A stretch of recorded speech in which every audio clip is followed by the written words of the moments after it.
Fellow Kenyans, receive greetings from Justice and Freedom Party. I come to you as a Justice and Freedom Party leader. I am Justice Juma, and our party has had concerns in the current issues that are bedeviling our country, especially on BBI. And the BBI process has various contentious issues, which some of them we think are not good for Kenyans. And permit me to shed light on a few issues. The BBI process, the process is not inclusive. BBI is dividing Kenyans instead of uniting Kenyans. The BBI process was unnecessary because the result of it has legitimized impunity and justifies our collective failure to fully implement the 2010 Constitution. The BBI process is illegitimate. You cannot change the Constitution by means not in the Constitution. It is a bloodless coup. For example, in Independent and Boundary Commission, IEBC is compromised. Free and fair election will not be guaranteed. IPPG model brought violence in 2007. The fluid nature of our political parties does not allow for the proposed model. It is disadvantageous to independent candidates in the first place, and continuous changes at the helm of IEBC continue to weaken this institution. This proposal assumes that IEBC is about commissioners and not the election process, looking at how it is presented. The proposal goes against the recommendation of the Kriegler report. Changes at IEBC as a political tool will actually not be good to Kenyan citizens at this time or at this hour. So, fellow citizens, we have concerns, and not only with IEBC alone. If you look at Parliament as being proposed by BBI, BBI is proposing a very bloated National Assembly. Ballooning wage bill due to overrepresentation has been one challenge that this country has been going through. And if you go by BBI, leave alone the current burden that we are having, the wage bill will balloon further with the national representation. Many MPs, currently even as we have the 290, many MPs erode the quality of debate in the House. Instead of focusing on quality of debate by reducing suitable representation, we are even enlarging and expanding it further. We will have some constituencies represented by more than one MP. It makes some constituencies bigger and even much more better than others. There will be confusion in representation, and they will fight over everything, including the service delivery. And this is not good, even for the devolution process that we had anticipated. Actually, through the Senate, it downgrades devolution, and I'll explain to you why. But let me explain to you, after taking you through the lights that are actually also entrenched around executive. Because executive is so contentious, and the issues around the executive that are contentious is the imperial presidency, and the winner takes more than one, the serving at the pleasure of the president. Everyone is serving at the pleasure of the president. Removal of approval of CSS by National Assembly. Now the president chooses as he wants. Doctrine of separation of powers. We separated executive, legislature, and the judiciary. But currently, judiciary will be all over. And the imperial presidency will not be actually preventable. The presidency have so much carrots to dangle for support and building a winning coalition but not guaranteeing that they must keep them after election, especially once the anxiety is over. And we've seen that, because the nature of the prime minister that we are being promised, whether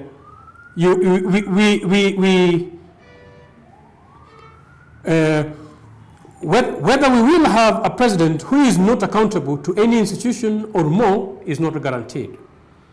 Whether we are replacing people's sovereignty with the presidency and tyranny is also not coming out clearly.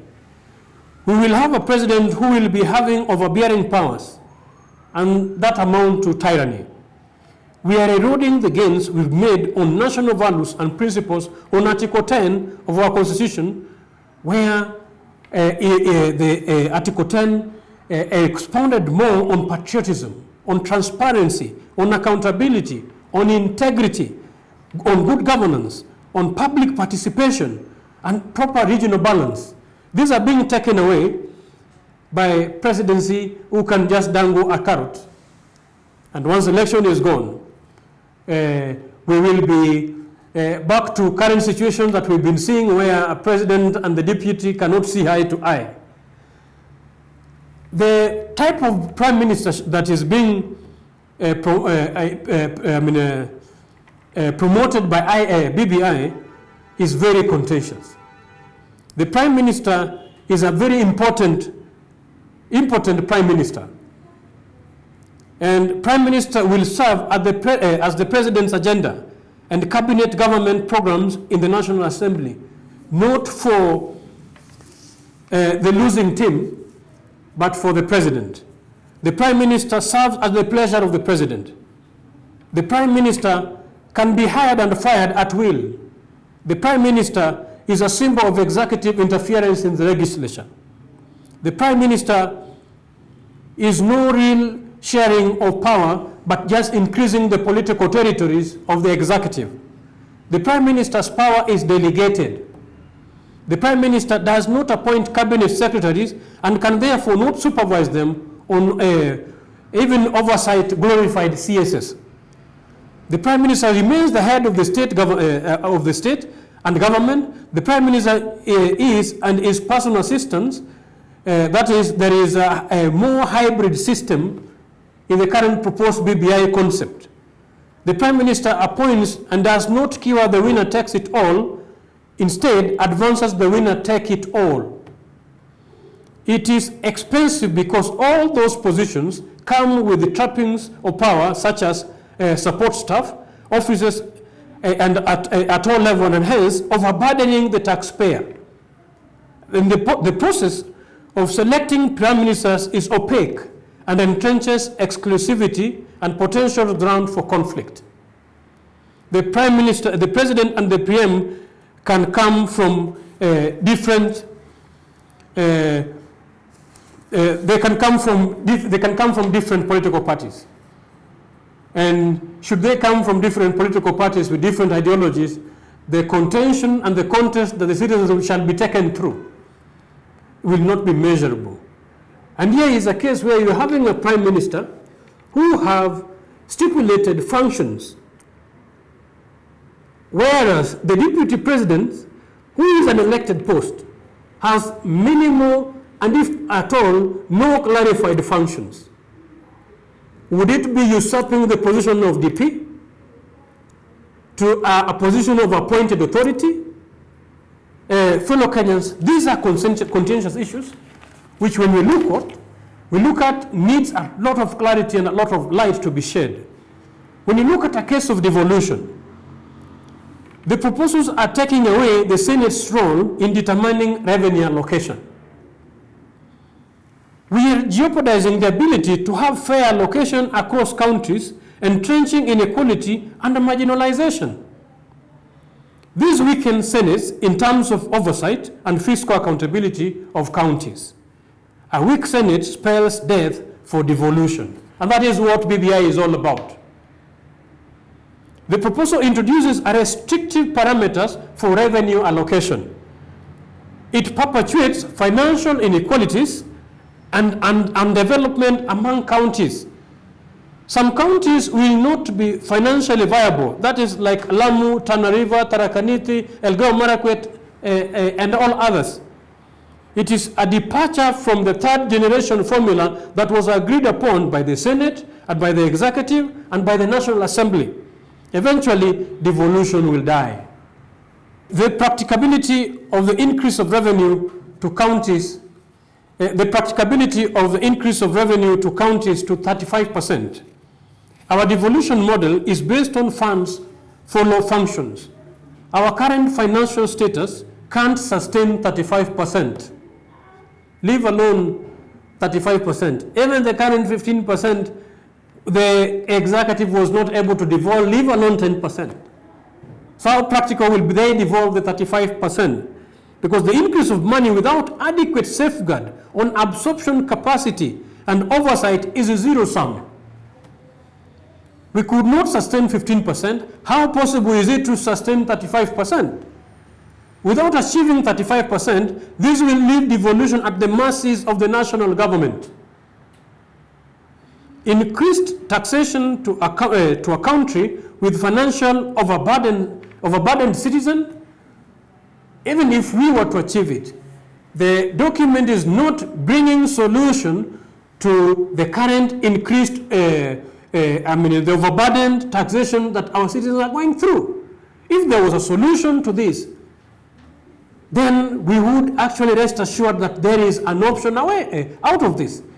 But so far, the proposals are giving more increment and overburdening the citizen instead of reducing the avenues that will ease the tax burden to the Kenyan citizen. Thank you so much, fellow citizens. We will continue to shed light and safeguard issues that are pertaining to our welfare and our country, and we will make sure that we do not sleep, but wake up to every reality that is facing Kenya and make sure that Kenyans live to cherish and to attain the dreams that we all care about. And may God bless you, and may God bless Kenya.